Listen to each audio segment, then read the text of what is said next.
Ассалаумағалейкум, құрметті оқырмандар. Бүгін Қызылорда қаласы Цон районы Байқоңыр көшесі элитті аймақтардың бірі. Бұл көшенің бойында коттедждер көп шоғырланған. Осы көшенің бойынан осындай элитті коттедждер сатылады. Әдемі шыршалар егілген. Мына жерде гаражы бар. Бір көлікке арналған. Үйімізден бастап сыртқы қоршауына дейін қызылқышпен жасалған. Мінекей арнайы осындай батырмасы бар үйге кіретін. Кіреберіс ауласы, бүркіт тұр. Мына жерге егістік орындары, шырша деген сияқты ағаштар кездеседі. Мына жерде осындай екі аққуымыз бар. Кіреберіс есігі. Коттедж үйіміздің сыртқы бейнесі қызылқышпен жасалған. Мінекей гаражымыз. Гараждың ішкі жағына кіреміз. Бір көлікке арналған осындай еңсесі биік электронды қақпамен ашылады. Ауламызда бір қызығы, мына соңғы жағында екі қабатты времянкасы бар. Мінекей егістікке арналған тағы да бір орнымыз. Коттедж үйіміз осы жер. Мына ұзыннан жатқанымыз бассейн. Бассейнге кіретін үйден де және мына жерден де кіретін есігі бар.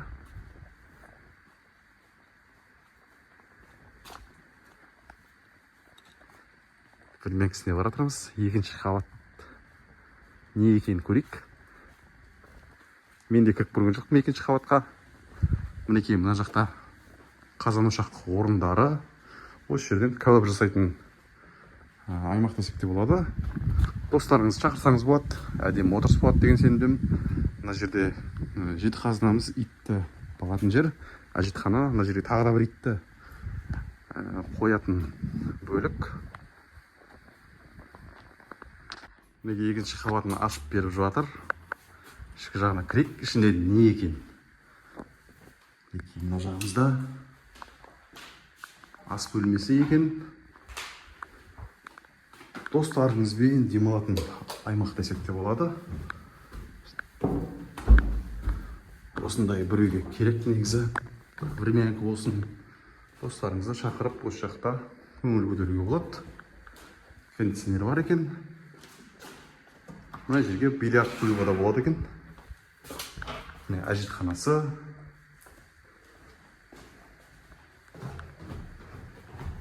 Так, енді екінші жағын көрейік. Байқағандарыңызда егіндер кафель. Мына жағы мінекей пеш.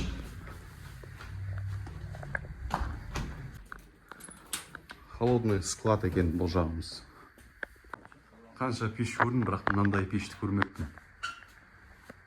Осындай. Мынау не? Бұғы ма? Арқары. Мінекей енді үйдің ішкі жағына кіреміз. Кіреберісі осындай. Екі есіктен тұрады. Кіреберіс. Мына жағымыз кафель. Мына жағымыз паркет. Тынығу аймағы, ас бөлмесі.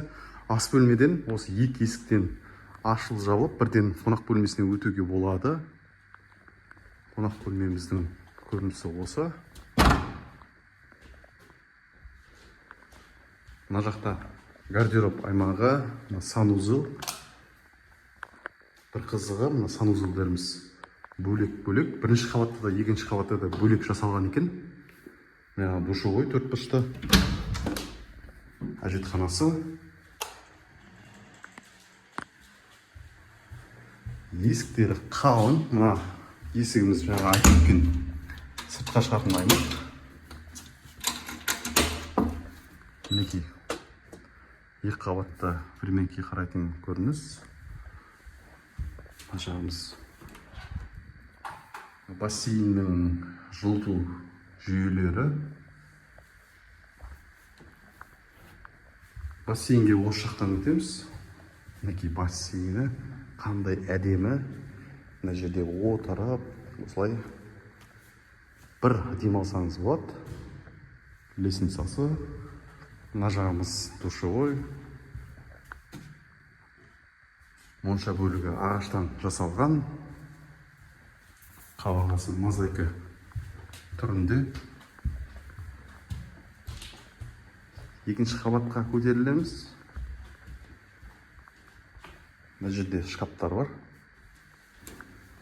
Екінші қабатқа көтерілген кезде мына лестницамыз мрамордан жасалған, яғни тастан. Көп үйлерге барып жүрмін, ол жақта ағаштан жасалып жатады, бірақ мына үйіміз лестницасы мрамор екен. Екінші қабатта 5 жатын бөлмесі бар. Мына жағымызда үлкен гардеробы, мынауымыз санузел, мінекей. Екінші қабат жуыну аймағы үлкен. Қасында жетханасы және гигиеналық жуыну орны бар. Мінекей бірінші жатын бөлмесі.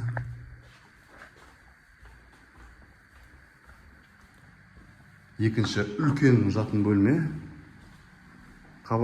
Терезелері екінші қабатта да жөткеленген. Осы жатын бөлменің жеке санузелі бар.